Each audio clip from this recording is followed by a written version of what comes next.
السلام عليكم ورحمة الله وبركاته. الحمد لله وحده والصلاة والسلام على من لا نبي بعده. فأعوذ بالله من الشيطان الرجيم. بسم الله الرحمن الرحيم. يا أيها الذين آمنوا اجتنبوا كثيرا من الظن إن بعض الظن إثم ولا تجسسوا ولا يغتب بعضكم بعضا أيحب أحدكم أن يأكل لحم أخيه ميتا فكرهتموه واتقوا الله إن الله تواب رحيم. وقال تعالى بسم الله الرحمن الرحيم. يا أيها الذين آمنوا اتقوا الله حق تقاته ولا تموتن إلا وأنتم مسلمون. وقال النبي صلى الله عليه وسلم عن سهل بن سعد رضي الله عنه قال قال رسول الله صلى الله عليه وسلم من يضمن لي بين لحييه وما بين رجليه أضمن له الجنة. رواه البخاري. আলহামদুলিল্লাহ, প্রশংসা আল্লাহ সুবহানাহু ওয়া তাআলার জন্য, যে মহান আল্লাহ সুবহানাহু ওয়া তাআলা আমাদেরকে এই জাতীয় ইজতিমার 3 দিনের শেষ দিনে এখানে উপস্থিত হয়ে কিছু কথা বলার এবং শোনার আল্লাহ সুযোগ দান করেছেন। সেজন্য আমরা শুকরিয়া জ্ঞাপন করি। সকলেই বলি আলহামদুলিল্লাহ। দরুদ ও সালাম বর্ষিত হোক আখির জামানার নবী, আমাদের নবী সাইয়্যিদুল মুরসালিন খাতামুন নবিয়্যিন, সেই নবীর উপর বর্ষিত হোক অসংখ্য অগণিত দরুদ ও সালাম। সকলেই বলি সাল্লাল্লাহু আলাইহি ওয়াসাল্লাম।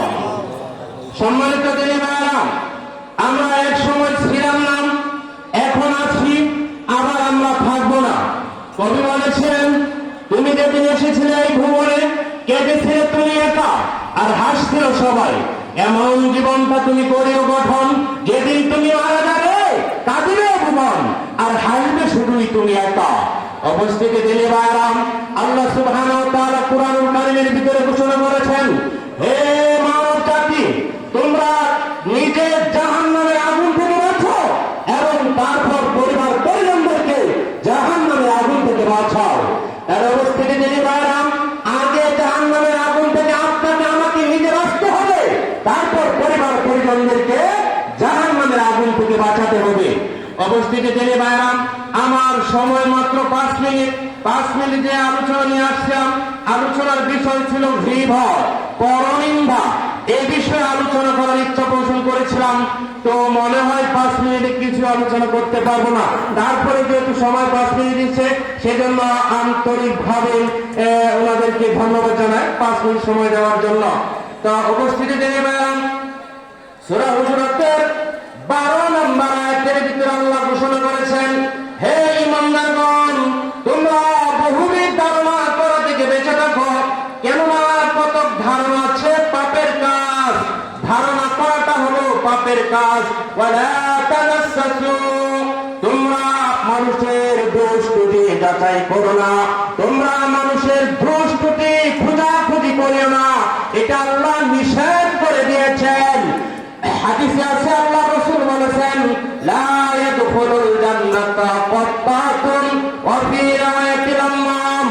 আল্লাহ নবী বলেছেন, যারা গীবত করবে, মানুষের দোষ ত্রুটি খোঁজাখুঁজি করবে, এরা জান্নাতে যাবে না, এরা জান্নাতে যাবে না।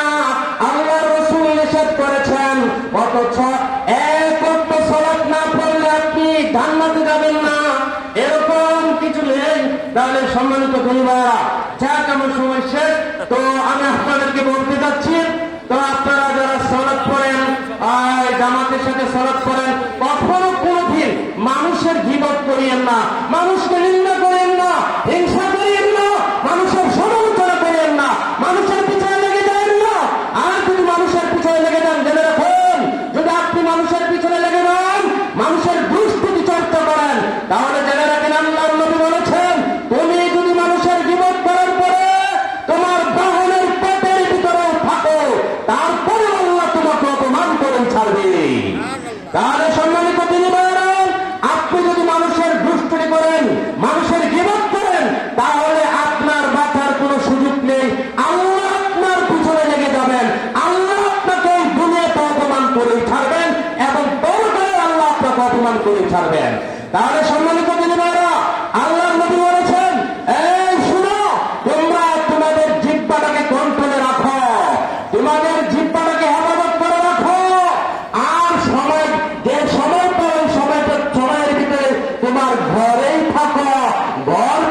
মুসা আলাইহিস সালামকে ক্ষমা করে দিয়েছিলেন।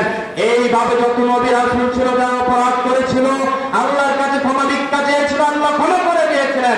তাই সম্মানিত দিনী ভাইরা, আপনি যতই পাপ করেন না কেন, যদি আল্লাহর কাছে বলতে পারেন যে আল্লাহ আমি অপরাধী, আমি গুনাহগার, তাহলে আল্লাহ আপনাকে ক্ষমা করে দিবেন।